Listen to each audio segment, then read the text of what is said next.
Hey, salut la gang de Questions Auto, j'espère que vous allez bien. Cette semaine, on a eu une invitation spéciale de mon ami Yves Nadeau du côté de Collection Auto Desjardins Ford. Et regardez-moi cette belle GT350. C'est pas les conditions idéales pour essayer le véhicule présentement avec l'hiver qui est en train de se terminer, mais ce que je veux vous montrer aujourd'hui, c'est de faire un peu le tour du véhicule pour vous donner un peu le goût de l'avoir roulé cet été. Questions Auto, c'est parti!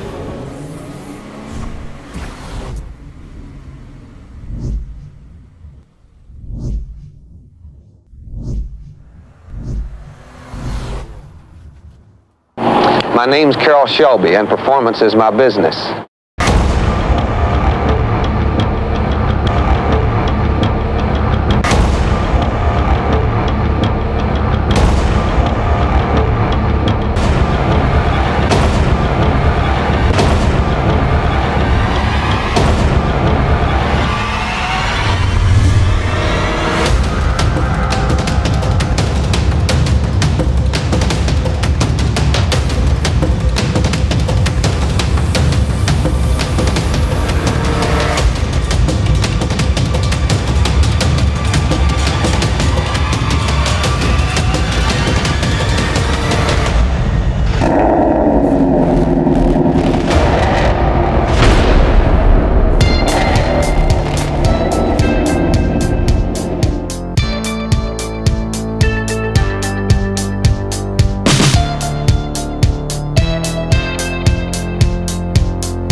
Regardons maintenant la partie extérieure de la Mustang GT350. Il faut dire que c'est un look qui est très agressif et c'est tout l'aérodynamisme aussi du véhicule qui a vraiment été pensé. Chacune des pièces vont travailler ensemble pour créer un véhicule le plus aérodynamique possible. L'aérodynamisme, c'est comme ça qu'on réussit à réaliser des temps sur la piste. C'est pas juste une motorisation non plus, c'est un véhicule dans son ensemble. Conception aussi au niveau des pièces, des matériaux en aluminium et le côté léger est très important. Écusson GT350 et regardez-moi la grosseur de ces freins-là, c'est énorme. On parle d'un 15,5 pouces et on monte le tout sur un pneu Michelin et vous allez remarquer quand même la forme qu'il a présentement. On va maximiser vraiment l'efficacité du pneu. 2,95, 35, 19. Étrier énorme, donc c'est vraiment très gros. On va avoir un freinage qui va être vraiment optimisé et que dire du disque encore une fois perforé aussi. Quand on parle d'aérodynamisme, regardez aussi au niveau du capot. Donc la minute qu'on parle du devant, le toit conçu aussi pour être très aérodynamique, travailler encore une fois avec la partie arrière jusqu'à l'aileron pour causer le moins de résistance possible au vent. Et on parle bien entendu de temps toujours sur une piste, le diffuseur à l'arrière, ligne d'échappement quadruple, comme ça, c'est un véhicule qui est une beauté assez intense. Regardez la ligne, donc on va avoir un petit évincement d'aile qui va être un petit peu plus large à l'arrière, qui va donner vraiment une belle courbe directement vers l'avant. Et si vous vous demandiez s'il y avait du freinage aussi intensif à l'arrière, on ne se casse pas la tête encore une fois. Une très grosse dimension de frein. Le pilote Super Sport qui est très important. Et on va aller chercher une grandeur qui va être de 305, 35, 19 à l'arrière. Un pneu imposant, une gomme qui va coller. Et que dire aussi de toute l'esthétique du côté du véhicule. Regardez la grosseur des miroirs. Encore une fois, profilé pour créer le moins d'effet ou plutôt vraiment fendre le vent pour réussir à faire un meilleur temps possible. Et je ne vous le cacherai pas que le véhicule est flambant neuf. C'est pas pour rien qu'on a encore le papier présentement dans la vitre.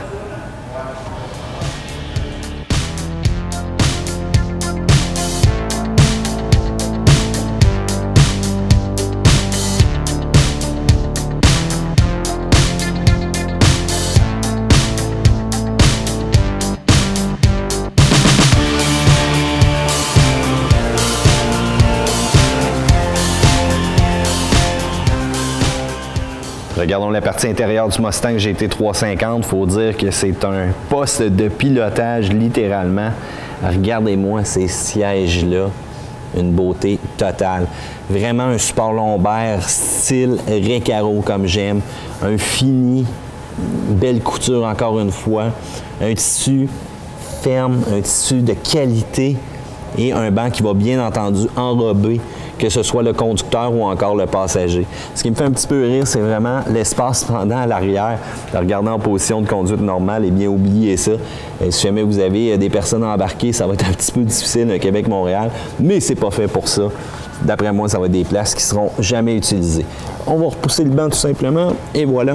Et regardez aussi au niveau du volant. Le signe qui nous rappelle le bon vieux signe des Cobras aussi dans le temps, ça me rappelle ça tout simplement. Et j'adore la manière dont est conçu le véhicule présentement. Lorsqu'on prend place à bord, immédiatement, on se sent enrobé. Ça sent aussi le Mustang GT 350. Regardez le côté des badges. Les gauges qui sont vraiment là pour nous donner le maximum d'informations. Il y en a bien entendu un peu plus qui va apparaître du côté de l'affichage central. Et regardez la simplicité présentement. Et je dois dire que être assis à l'intérieur de ce véhicule-là, ça donne le goût de donner quelques révolutions au niveau du moteur et surtout d'avoir un fun maximal. Bouton pour la suspension, bouton aussi au niveau de la direction. Bien entendu, on veut ajuster le plus possible la conduite aux préférences du conducteur. J'adore aussi la partie pommeau qui est comme rouge un peu. C'est un véhicule qui est orienté vraiment pour la piste. Regardez aussi la ligne rouge présentement au niveau des révolutions moteurs, assez surprenant pour une motorisation de V8 comme ça qui va vraiment tourner énormément haut en régime moteur tout simplement. Donc au niveau du menu, c'est sûr que la minute, je vais enlever tout ce qu'on a comme affichage parce que bien entendu c'est un véhicule qui est en démonstration. Toutes les gauges à l'intérieur, au niveau du voltage, au niveau bien entendu de la température, que ce soit des têtes aussi du moteur, c'est tout à fait complet. L'affichage aussi au niveau des voyages, donc ça c'est quand même très standard, on retrouve ça sur toutes les voitures, mais ce que j'aime surtout, le line lock, la possibilité de verrouiller tout simplement le véhicule au niveau des roues avant et envoyer en poussière les roues arrière pour un réchauffement. Un système donc pour aider au démarrage, donc avoir le meilleur démarrage possible. L'échappement, donc mode sport, ça va faire vraiment une sonorité qui va être impressionnante au niveau du véhicule. Et là, bien entendu, le véhicule se protège un peu parce que je n'ai pas nécessairement beaucoup de batterie à l'intérieur. Assistance de conduite, tout est prêt vraiment là, à affronter la piste de course avec celui-ci. Donc, clé vraiment standard, donc typiquement Ford tout simplement. Et l'intérieur, quelle qualité des matériaux, quel style la minute qu'on est assis à bord, je tripe vraiment là-dessus et j'aurais vraiment le goût de démarrer le moteur et de faire une petite révolution au maximum, bien entendu en mode sport. Ici, c'est très standard au niveau des équipements. Donc, comme vous voyez, c'est quand même un équipement qui est complet, donc au niveau du radio, au niveau de la climatisation aussi, c'est quand même assez rare pour un véhicule de ce type-là. Et le bouton rouge qui nous signale que la minute qu'on va appuyer dessus, eh bien, ça va être la puissance qui va sortir. Allons voir le compartiment moteur. La plus belle partie, selon moi, au niveau de la voiture, la minute qu'on va ouvrir ce capot-là en aluminium.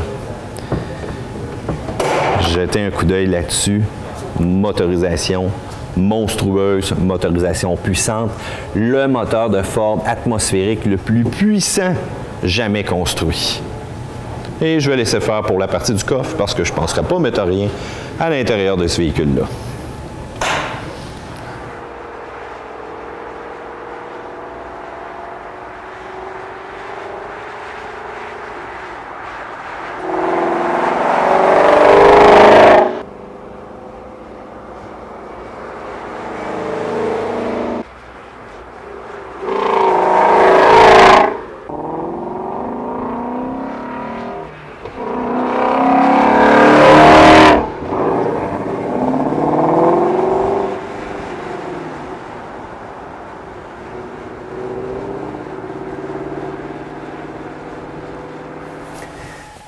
Parlons maintenant vraiment de la puissance au niveau du Mustang GT350, le Shelby.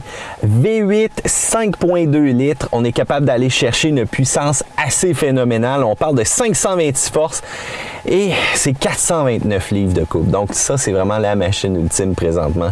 Le moteur atmosphérique le plus puissant jamais construit par Ford. Au niveau de la transmission, eh bien, c'est une 6 vitesses, donc une Tremec qu'on appelle tout simplement. Donc 31-60. Précise la minute qu'on va faire les changements. C'est très court comme rapport et en même temps, ça donne une certaine force au niveau de la transmission. On aime ça, avoir un feeling la minute qu'on va faire les changements de rapport. Au niveau du véhicule qu'on a présentement, donc on a vraiment le package de piste qu'on appelle, donc en option. Donc la suspension va être tout simplement magnétique. La minute qu'on va appuyer sur le bouton, on va pouvoir changer le comportement. Et il y a une analyse qui est faite au niveau aussi de l'ordinateur, donc il va analyser plein de fois de voir exactement comment on va pouvoir faire des mini-ajustements pour avoir vraiment une tenue de route qui va être ultime. Au niveau du freinage, des freins de 15,5 pouces à l'avant. Donc c'est vraiment des freins qui sont de grosses dimensions, des freins de course. La minute qu'on jette un coup d'œil là-dessus, ça paraît. À l'arrière, ben là, c'est du 14,8 pouces simplement. On peut dire que c'est plus petit, mais je vais vous dire, la minute qu'on va appuyer sur le freinage, on va être capable de sentir aussi que c'est vraiment dosé. L'autre chose aussi qui est vraiment très importante dans le véhicule, c'est l'aérodynamique. Donc, n'importe quelle pièce présentement sur le véhicule va travailler avec une autre pour donner la meilleure aérodynamisme possible. Il faut dire aussi que c'est vraiment avec le fameux downforce, donc on appelle donc une force d'appui. La minute que le véhicule va rouler à des vitesses quand même phénoménales, on veut aller chercher une poussée sur celui-ci pour avoir la meilleure tenue de route possible. C'est une bike qui est à apprivoiser, c'est pas n'importe qui peut partir avec un véhicule comme ça et vraiment être, comment dire, excellent. Si on pourrait donner d'autres analogies aussi là-dessus, eh bien, il faut en essayer plusieurs avant d'être meilleur, comme on dit. Eh bien, c'est la même chose présentement qu'on a avec le Mustang Shelby GT350. Si jamais vous voulez encore une expérience beaucoup plus ultime, il y a toujours le modèle R qui est disponible. Et ce qui est quand même assez particulier, c'est qu'un véhicule aussi unique que celui-là, en version de base, eh bien, vous allez être capable de jouer dans les 60 000 $ pour l'avoir et vous allez avoir vraiment toute une machine qui marche. Ça, c'est impressionnant.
Bien voilà, j'espère que vous avez apprécié cette petite tournée-là du véhicule. Je vous dis tout de suite, c'était juste un petit aperçu pour ce qui s'en vient cet été. La Mustang GT350, c'est vraiment une voiture qui a été conçue pour la piste. Habituellement, on aime aller sur la piste d'accélération, mais celle-ci, la GT350, son aérodynamisme, sa motorisation, ses capacités sont vraiment faits pour être appréciées sur un circuit. C'est sûr que ça ne fait pas de tort, bien entendu, d'aller se promener une fois de temps en temps dans des routes qui sont sinueuses et qui peuvent nous donner quand même un petit défi de conduite. Si jamais vous n'êtes pas sûr au niveau de vos capacités de conduite, c'est tellement une bête, eh bien, inquiétez-vous pas, à l'achat, Ford va vous offrir tout simplement une journée de piste complète pour aller vraiment démystifier le freinage, les entrées en courbe, la puissance, mais surtout comment a été conçu votre GT350 pour la piste. Une belle journée du côté des États-Unis, cependant dans l'Utah, mais pourquoi pas, c'est un excellent road trip. Et bien voilà, j'espère que vous avez apprécié l'essai de la Mustang GT350. Quand je dis essai, c'est le petit tour tout simplement. Et inquiétez-vous pas, cet été, on va avoir la chance de faire un tour vraiment en démarrant le moteur et en se promenant. N'oubliez pas, abonnez-vous à la chaîne YouTube, vous allez voir plein de beaux vidéos comme celui-ci.